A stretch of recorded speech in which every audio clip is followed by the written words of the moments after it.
Hello, world of YouTube. This is Gregory Nelson. Welcome to What Did I Just Watch, episode 11. In this YouTube series, I introduce my favorite people to my favorite moments in professional wrestling. We will be covering moments that go to the absolute limit and discuss how they create drama, tell a story, and keep those viewers wanting more.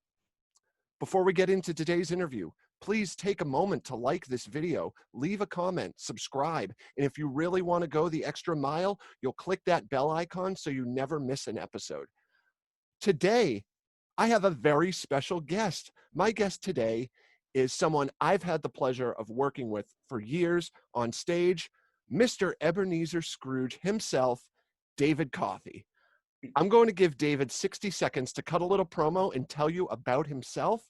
David, the floor is yours. Well, I'm just an old actor. I started when I was a kid, and I've been acting for 52 years. And at the North Shore Music Theater, where we work together, I've been there since 1992 doing shows, and I've been doing Scrooge that long too. So I'm on my second generation of audiences now, which is kind of fun. David, you definitely are, because I saw you performing that role as a kid. And over the years, it's become a really fun new holiday tradition for me. And how many years have you done it? You've done it a long time now. This year would have been 8, but sadly, due to COVID, we're taking the season off. We're, reassembling, we're getting our stuff in order, and we're going to be back better than ever, hopefully, when we return. Now, David, let's get into pro wrestling. As a child, as a teen, as, an adult, what was your earliest exposure to professional wrestling? Well, I grew up in the 60s and in Dallas-Fort Worth area, and that meant we had two broadcasts in our area. We had one from Dallas, which was the Sportatorium. They would do wrestling there.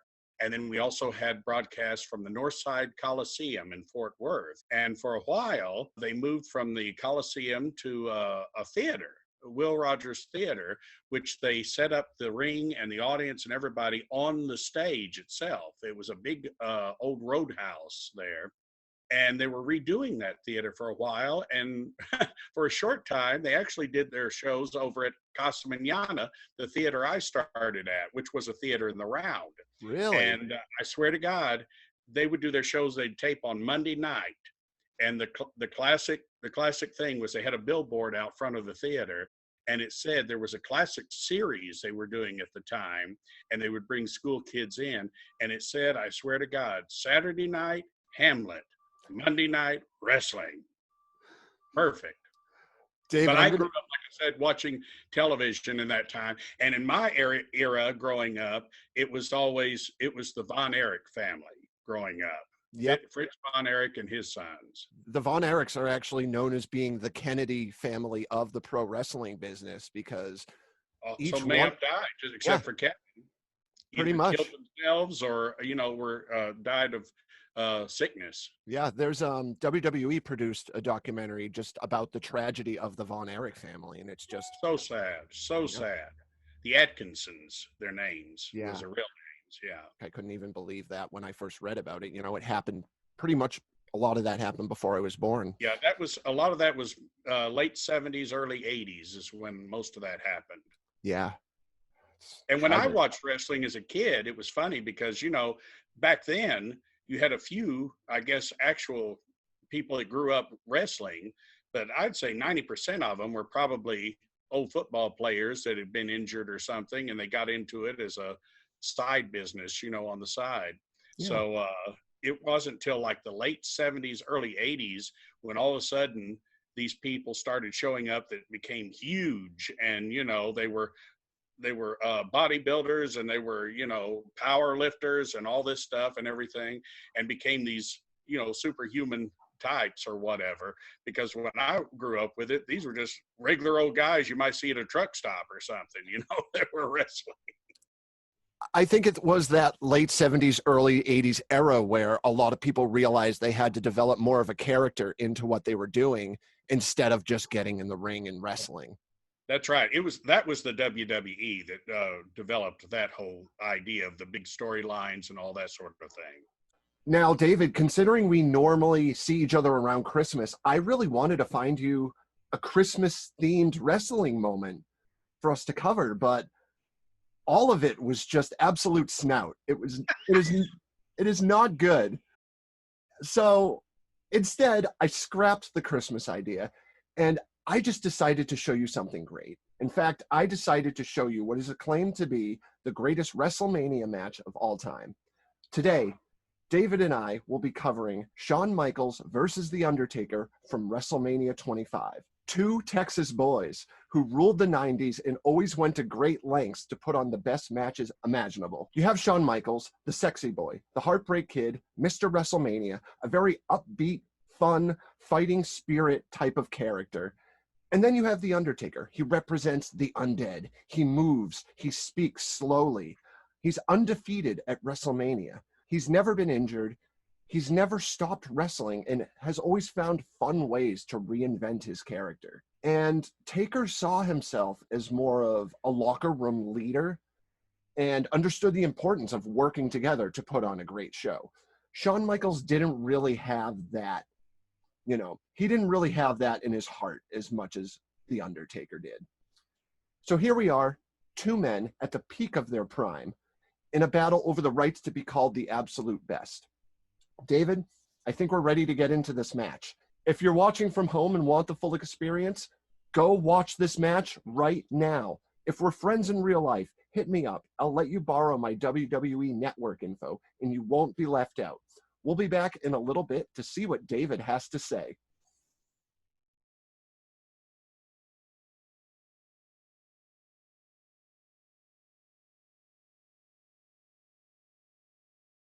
And we are back. David, do you have any opening thoughts on what I decided to show you today? 6 double countouts. One after the actual countout, after the fall, but 5 during the match. Oh, they teased those double countouts so much during the match. It was a long match. They had to take those rest times. I mean, really. Oh my gosh. And I have to say, the other thing that stood out to me was when the Undertaker goes over the top outside. I got a little worried about his neck because he almost did not get that head tucked when he hit, and that was the cameraman making his debut. All righty, well, we'll do a little play-by-play. We'll definitely get to those moments in this interview.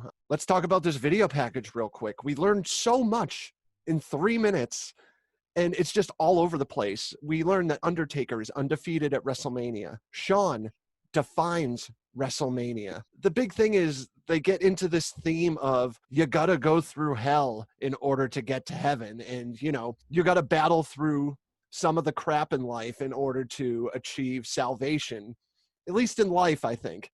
We also get the walk through the valley of the shadow of death, I fear no evil quote from Shawn Michaels, and it just fits in incredibly well into this video package. Just the opening to the match. Shawn Michaels, descending from heaven, and the Undertaker coming up from hell. The entrances were really magnificent. Oh, they definitely mirror each other in this, perfect type of way. All storytelling. Storytelling at its finest, if you will. Yes. And we had to remark upon the line of moving lights on the ramp coming down. We said, good Lord, I think you said we have maybe 6 or 7, at North Shore on our state. And there must have been 30 of them or so, at least on that walk down. Just on the ramp. Yeah. And the visuals behind the video boards, fire, pyro, fog. Yeah, it's Christmas Carol right there. It's Christmas Carol. You're pointing at one of the reasons I chose you to watch this match. Undertaker's entrance, it reminds me so much of Christmas Carol every time we do it. Well, and looking from above, when you're up there working and you're looking down on that fog stage and then you see pyro go off, I mean, yeah, you're looking at the same thing. And then watching the crowd, watching the kids. Yeah, that was one of my favorite things watching this match too, is watching those people, especially down front. I don't know if they're employees or not, but I mean, they were fantastic. They did a great job. I think those are WWE's most diehard fans, the ones willing to pay that much money Oh, directly they across have to the. be. Oh my Lord. We talked about one. There was one guy. He had a basketball jersey on, Mhm. and he was, I think, maybe second row or something. But if you watch this match, I swear he's the Jack in the Box. It's just like, boom, he's up, he's back down, he's back up, he's back down, he's back up when something else happens. It's fun. I tell you, that first front row, they were the best things to watch right there too. Oh I my mean, gosh. So let's break it down, David. Here here we are, both men in the ring, no championships on the line, just pride and the right to be called the best performer in WrestleMania history. The bell rings. In the first portion of this match, we see a lot of speed. We see a lot of strategy, a lot of quickness. Undertaker is stalking Shawn with every intent of inflicting pain, and Shawn uses his agility to avoid these attacks. And I just love it. yeah, it's almost like Jack and the Beanstalk. I mean, Jack and the Giant too, because when they first step into the ring together, I mean, yeah, it looks like who's this little kid and his dad, going to wrestle in there. Early in the match, we see Shawn jump off the second rope and he feigns this knee injury. And you don't know this, but this actually plays into a storyline from the previous year where he feigned an injury but was playing the role of the babyface. And he was called out by a heel in the business. And it turned into this absolutely brilliant storyline between the two. But yeah, it was. You could tell he was faking it. You could tell that was a fake thing to try to fake him out. Well, Undertaker could tell too, because he doesn't stall for a second when Shawn feigns the knee. When Undertaker approaches Shawn after this, Shawn just immediately jumps onto Undertaker and starts landing left and right punches. That was another thing. My gosh, how many chops did they deliver? Like as the commentator mentioned, he says, Undertaker, just his chest is getting red after so many. And then, of course, besides the exertion and all that, but it was like, good Lord, that's a lot of slaps. The two continue to brawl, and Undertaker hits this huge big back body drop, followed by a huge gorilla press slam. And seeing these moves back to back is just such a sight to see. Yeah, as we said, when he picks him up and puts him on the mat, he's coming from a distance. he's fallen a long ways from up there. Mm-hmm. Next, we see Undertaker's old school spot, and that's when he twists his opponent's arm and climbs up to the top rope, does a top rope tightrope walk, and then he delivers a blow to his opponent's shoulders. This is referred to as the old school spot because halfway through Undertaker's career, he kind of stopped doing it. But during one of the stages of him reinventing himself, he brought it back and referred to it as old school. And it's such a powerful athletic move that I couldn't do that. Well, I'm surprised the cables hold him. I mean, I said they have to have some pretty good cables to hold 300 something pounds up there like that. But you notice at the beginning of that, he made it look like he was going to just do the thing on the shoulder, just do a hit on the shoulder. And it's like, no, we're going to do a little more circus here. So we're going to do a little more showmanship. Yes. And we don't see that type of athleticism from a 7 foot tall, 300-pound man. No way, Jose. That's why I have so much respect for these people, because literally, I said they're like circus people. They truly are. I mean, they are putting themselves through a lot every night. And some of them are not making much money at it. But I mean, now these guys are, but a lot of them are not. Oh, yeah. A lot of the guys on the independent scene, guys who have to do crazy stuff to get noticed by higher companies, are out there killing themselves, living in their cars, living off pork and beans, and, living their dream. But at what cost?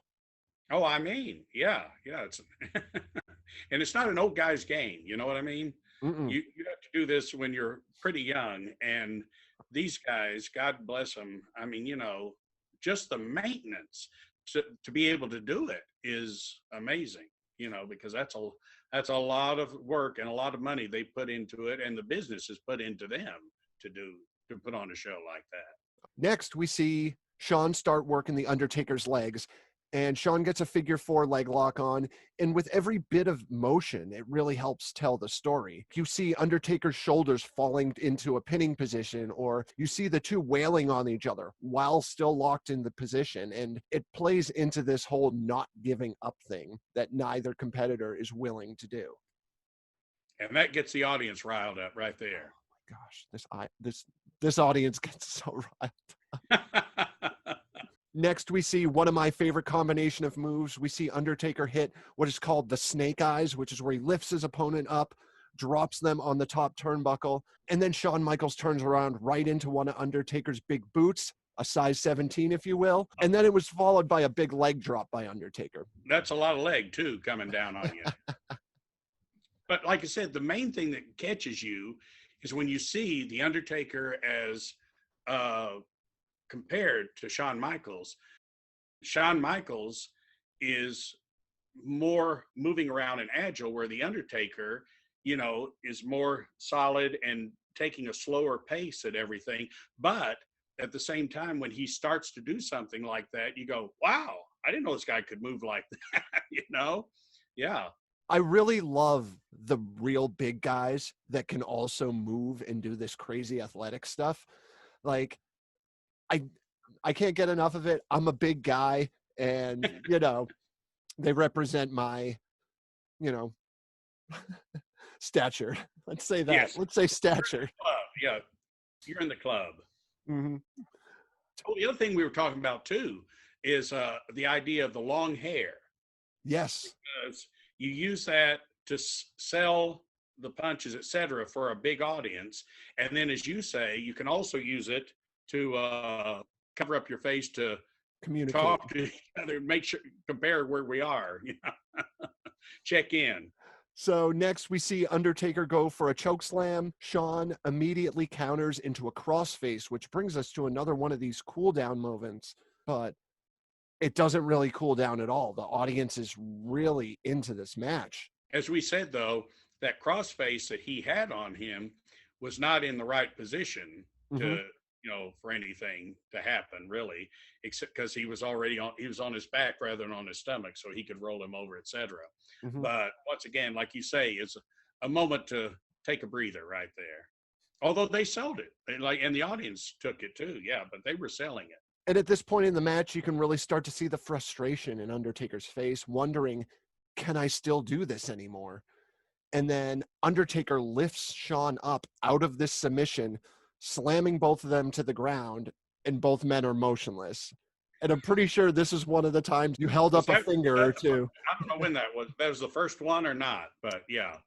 I think we're going to lose track a little of which one was which, but I'll do my best. Yeah, keep the count going for yourself, audience. Yes, you at home, count along with us. The match picks up again. Shawn hits a huge flying clothesline on Undertaker with both men laid out again. 2, 3, maybe? Maybe. Shawn Michaels kicks up out of this, which is always a crowd pleaser, but it always takes a toll on his body. You know it has to.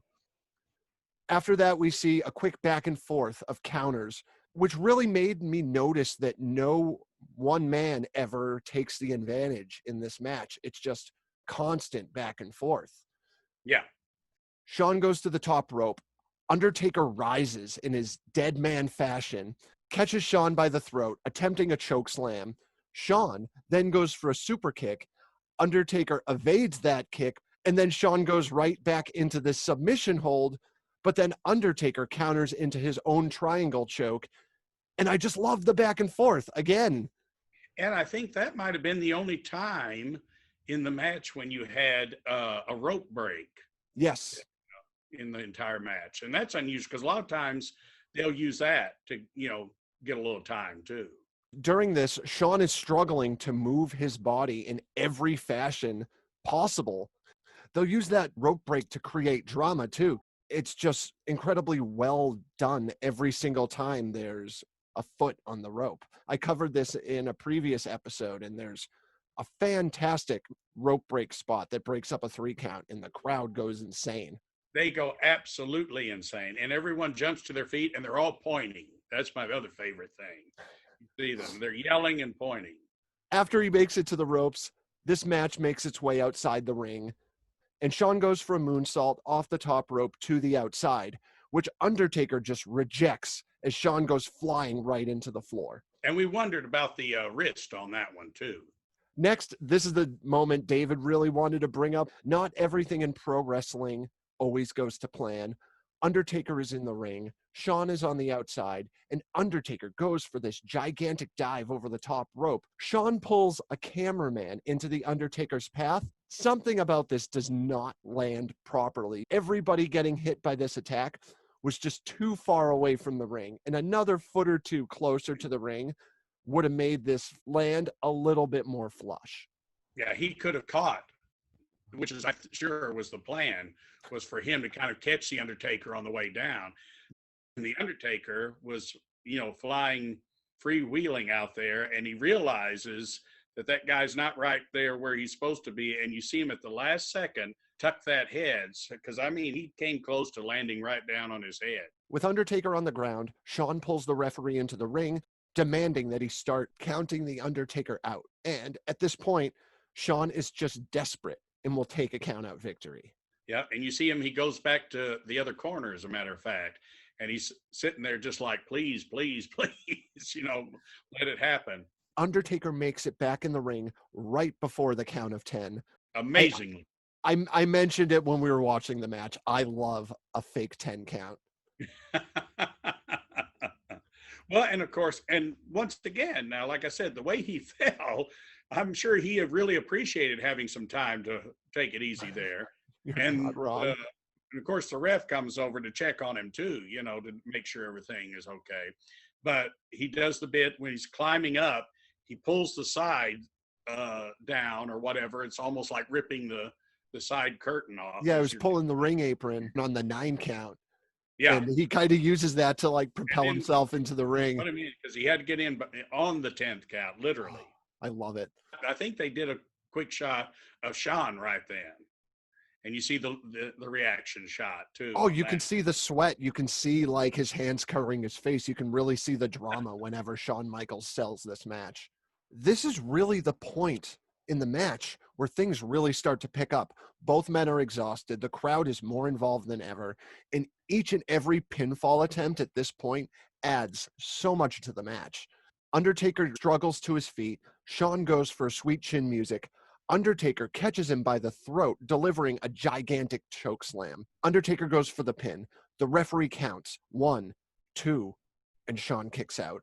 And the crowd goes crazy. And right after this, we see Undertaker go for a tombstone. Shawn counters, looking for sweet chin music. Undertaker counters, looking for a choke slam. And then Shawn counters that and hits the sweet chin music. He goes for the cover. The referee counts 1, 2, and Undertaker kicks out. I'm pretty sure at this point, David, every time somebody kicked out, you just burst into a smile. Oh, yes. And the thing that's so great about it is it wasn't a 1-2. It was 1, 2 and a half and 3/4 kick out. So literally it was timed out. It wasn't the type of thing where it's, like a guy trying to do a slow count to make it work or whatever. It was each one of them was that way. There wasn't like, I think the only time they had a 1 count was when you were talking about they had the figure 4 on and Taker down just for a 1 count and it would pop up. But all their attempts were really good because they were 2 and 3/4, count. Next, we see Undertaker go for his patented powerbomb, the last ride. Shawn winds up countering this once, but he finds his way back underneath Undertaker's legs, and Undertaker throws him right back into the hold and gives him the powerbomb. He goes for a pinfall. The referee counts again, 1, 2, and Shawn kicks out. Now, is that the one where it was almost like a full circle? Yes. Yeah, good acrobatics. Oh, fantastic. Next, we see something from Undertaker that we really never see. Undertaker climbing to the top rope. He goes up for an elbow drop, and Shawn moves out of the way, and Taker connects square with the mat. After this, both men struggle to make it to their feet. Undertaker attempts to throw Shawn outside the ring. Shawn attempts to skin the cat, which is a move where you pull yourself back into the ring using the momentum of the ring ropes. And Undertaker catches him straight into a tombstone pile driver. The referee counts again, 1, 2, and Shawn kicks out. And at this point in the match, the camera zooms in on this shocked face of The Undertaker that instantly became a meme overnight. It was the best shot of the entire match, really, to me. And I think at this point, I'm going to just throw some of the best memes from that Undertaker face right into here. So if we take a quick break, that's where I'm going to throw those in. I love it.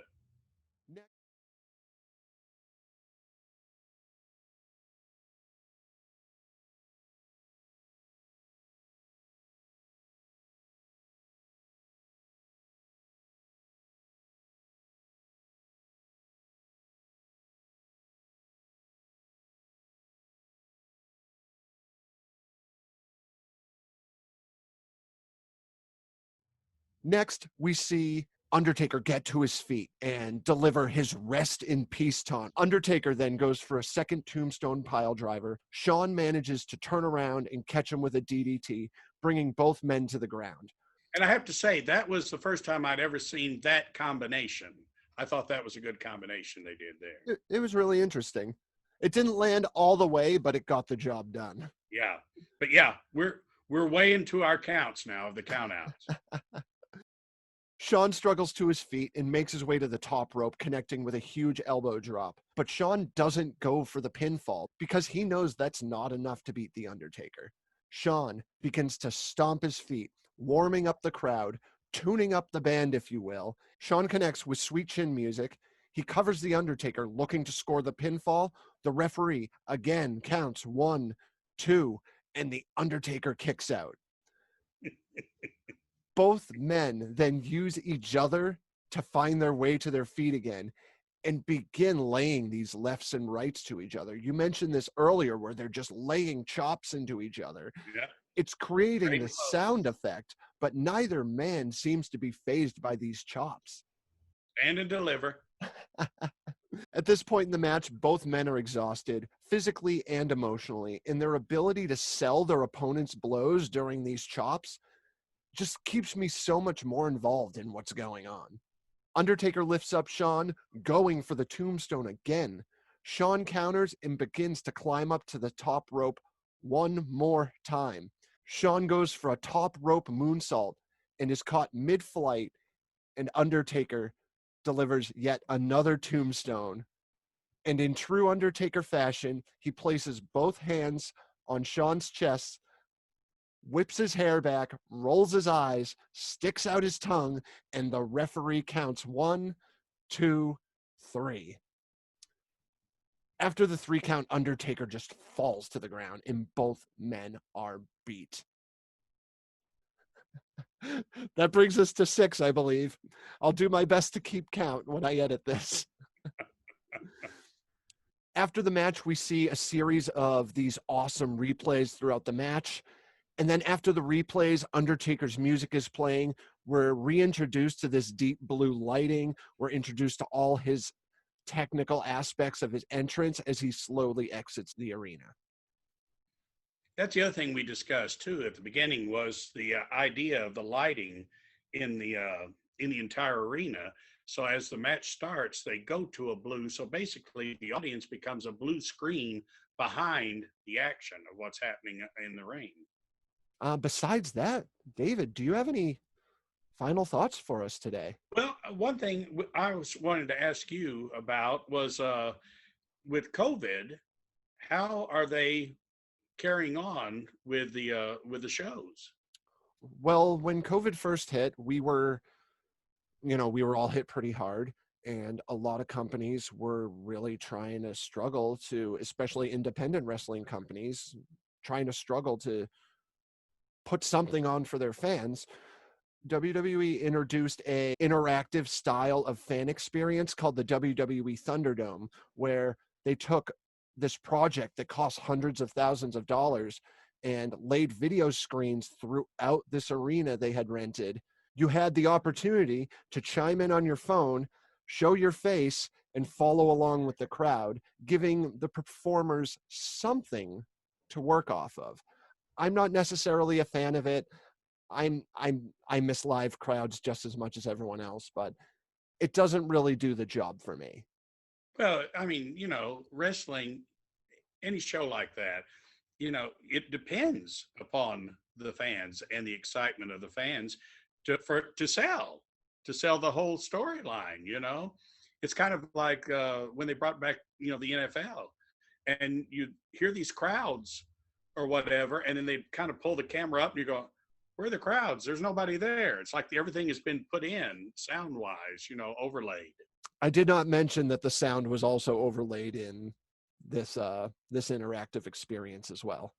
Would have to be, but oh man, that's got to be rough on the people performing, because I know how it Definitely. is. When you play to a tiny house sometimes and there's no response, you get about halfway through and you have to convince yourself, yeah, keep going. These people did pay. This is an important thing to do, rather than, "Oh, I'll check out. They're not getting anything. We're not connecting. The heck with it. Get it over with." Well, a lot of the time too, you have lines and you have stage direction to work off of. A lot of stuff you'll see on week to week television, they'll have those few spots that they introduce into the match, but the rest is improvised. And if you freeze up during that time, you're kind of screwed.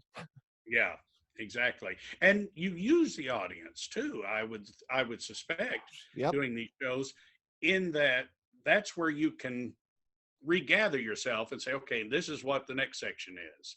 Yeah. And as we discussed too, of course, the use of the referee to check in with them and also remind them what the next section is, to do that. And you can use that at a certain point after a big moment has happened, that Yeah. the audience is got the crowd's really into it and making all the noise, and then you can do the check in and make sure we're clear on what's coming up. Yeah. Do you have anything else for us, David? This has been a delight. No, it was great. I tell you, I said I have so much respect for them, because they're just plain like circus people, and I just have the most respect for people that are willing to do that to themselves, their bodies, and not not necessarily for a lot of money, and sometimes several times a week, for some of these guys to try to make ends meet, some of them. And it's musical comedy is hard too, let me tell you. But I was thinking today, I said, I think of the stuff I've done in farce and musical comedy, how I've battered my body and broken bones and blood vessels and things over the years, and I go, yeah, but that was for a run of a show, and then I would have a little time off. I said, these poor people, I mean, you are expected to be there and be 100% each week, and when and you don't see all the shows, necessarily, because they're all over the country and over the world for that matter, and they only film a few each week and stuff. So it's sometimes you go, I'm killing myself, and it's like, well, there's 25,000 here tonight or something, which is a good crowd, but Yeah, you go in, it's like it's not WrestleMania, and I'm still trying to put on the same show. So it's impressive. I'm impressed by them always. absolutely. I think that's a fantastic signing off point, I think. To those of you still watching, God bless you. Don't forget to like this video, leave a comment, subscribe. It all helps the YouTube algorithm, I swear. Thanks again to David to being on the show. David, if I'm still doing this show next year and we're doing Christmas Carol, what do you say we do a live episode? Oh, I think we should. But here's the thing: if we do it again, we have to do the women. Those are my favorite. I, They're fantastic. without a doubt, we will definitely get into the women on the next episode. I want to wish everybody a Merry Christmas. Finally, I don't want to be doing this show forever. I want to get back to work. So stay safe, stay home. If you go out, wear a mask, believe in science. They know what they're doing, and be kind and just support each other. Thanks again for watching. Take Wear a care. mask. Wear a mask. Take care, everyone.